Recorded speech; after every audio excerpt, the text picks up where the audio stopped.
All right, today we're tackling a really powerful and, let's be honest, pretty provocative argument. It comes straight from our source material, and it's an idea that's really designed to make you look at everything, your life, your job, the world, in a completely different way. Okay, so let's just get right to it. This one sentence, this is it. This is the entire foundation for the perspective we're unpacking today. It's not just a catchy phrase. According to the source, it's a fundamental truth about the system we're all born into. So, what exactly is this trap? How does it work? So, to understand this claim, we gotta break it down. How is a trap like this even built? Well, according to this point of view, it all starts with a foundation made of two key things that, well, most of us experience from a really young age. And here's the first brick in the wall, the first component of this trap, and it's something we all know, the formal education system. It's pretty much a universal experience, right? And this viewpoint says that's exactly why it's the perfect starting point for the whole structure. Now this is where it gets really interesting. The argument here isn't just about what school teaches, but why it teaches it. The source claims that the main point of school isn't really about education, in the way we think about it. It's more like a form of conditioning. It's about training you to follow the rules, to accept what authority tells you, and basically to get you ready for a life of compliance inside a much bigger system. So after that conditioning, what's next? The next piece of the foundation, according to the source, is debt, financial debt. And think about it, whether it's student loans to pay for that same education or just the constant pressure to buy things we can't really afford, debt becomes the next part of the lock. And here's how those two things, school and debt, get linked together.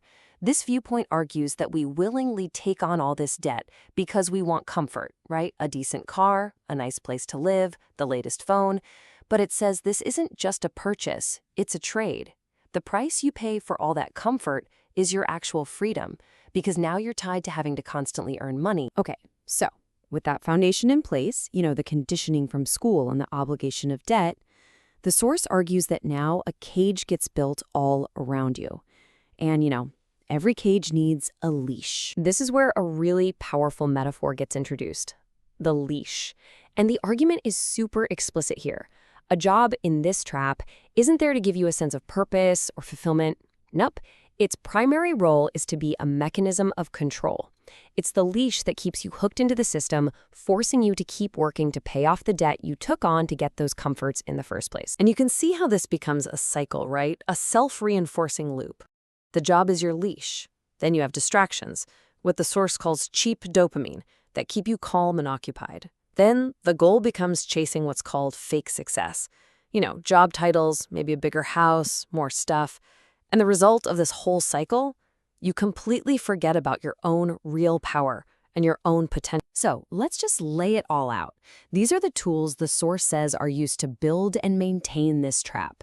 You've got school to condition you, debt to chain you down, a job you hate to act as the leash, and then a constant stream of dopamine, distractions, and these ideas of fake success to make sure you never even question the walls of the cage. So you gotta ask, why, right? Why build such an elaborate trap? Well, the argument's core idea is all about what this system is built to take from you, or maybe more accurately, what it's built to hide from you. And this is the crucial point. According to this viewpoint, the real goal of this entire structure, from the first school bell to the last paycheck, is to systematically keep your own personal power hidden from you.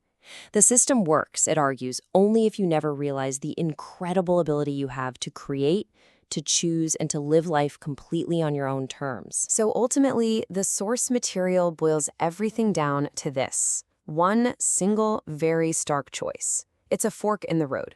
On one side, it says you can stay a slave, tethered by that leash of comfort and debt and distraction.